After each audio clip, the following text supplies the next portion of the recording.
This is a Douro chair. Now, we've done videos on Douro chairs before, but this one is a little bit different.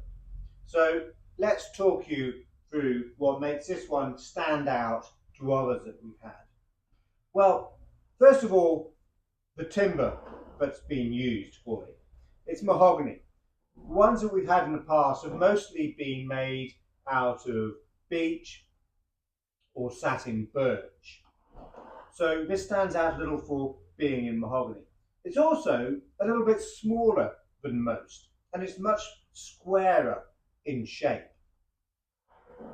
So normally the back would be higher, the seat might be a little bit longer.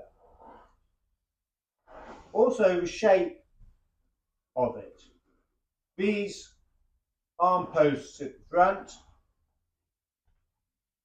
On a typical Douro chair, they would be turned, and instead of having a button with a single hole to the leather arm straps, you would have a hook here.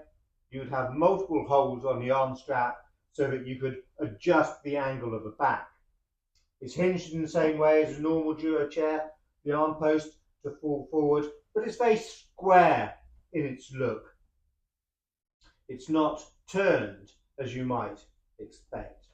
And that follows through on the legs as well.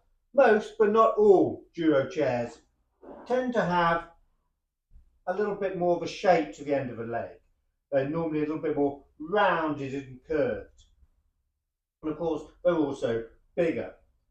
This one not so, as belies its smaller size. The stretchers, or stretcher as well. So we've got one nice turned stretcher in the middle, which links the pair of legs on each side on the X.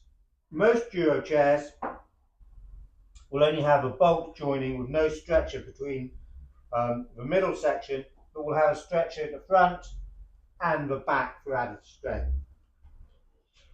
This brass cap as well, that's unusual. We haven't seen that on a Douro chair before.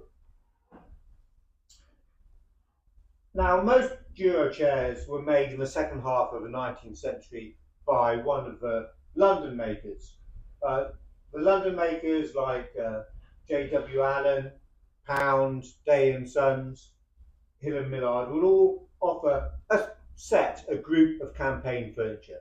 And part of that set would be a Douro chair, which would have a pattern case that it went into. The pattern case would have screw-in legs, which would then enable you to turn it into a table or a desk. And typically, the maker's stencil would be on the pattern case. So it's not often that you find a maker's name on a Douro chair. And the same is true of this example. So we've got no idea who made it. Another difference, and for this I'll need to take the cushion off, is the back.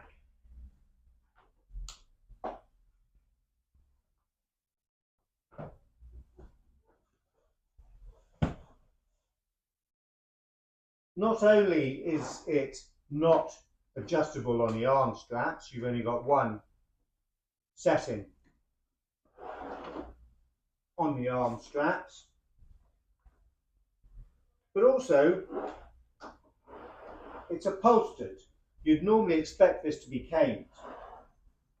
And it's not that the caning broke and it's been upholstered later, because we can tell, although there's a rebate here, normally the caning is visible on the outside, and then on the back, the caning comes through on the side here. Well, there's no evidence of any caning holes there at all, so we know it's always been upholstered. And as we're on the back, we can have a look at this very large U-shaped piece of steel plate, which is fixed on with numerous screws. Now, this was probably a battlefield repair. I don't think it would have been done by a carpenter. It might have been done by the regiment's blacksmith, and he wasn't going to muck about. He was going to do a repair which was going to make it really strong. So there might have been a split to the joint pulling out or to the wood, and he thought, right, we're just going to really go for it. And he went completely over the top and put this huge piece of steel plate on. Well, that's part of its history. We're not going to remove it. You know, it's part of what makes it interesting. It's part of its story.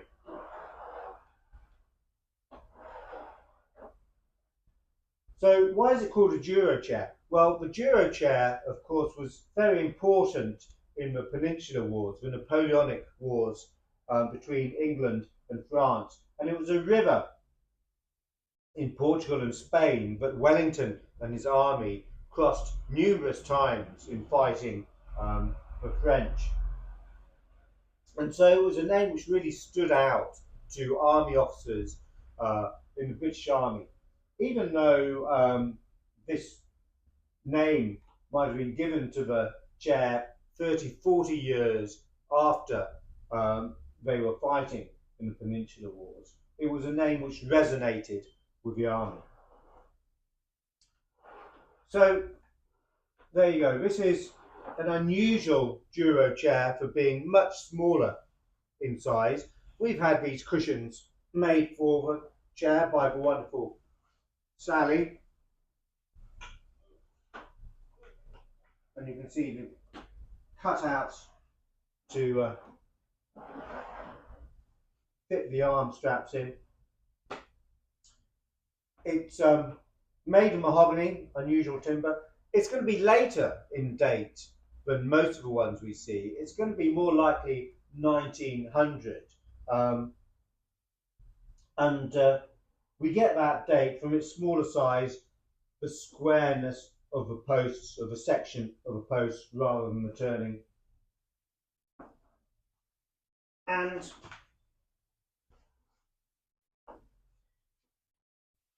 it is, of course, very comfortable. And part of that, I think, is due to its small size. Very useful to take into the garden on a nice summer's day and relax with a cup of coffee, cup of tea, or perhaps watch the sun go down with a gin and tonic. Very nice.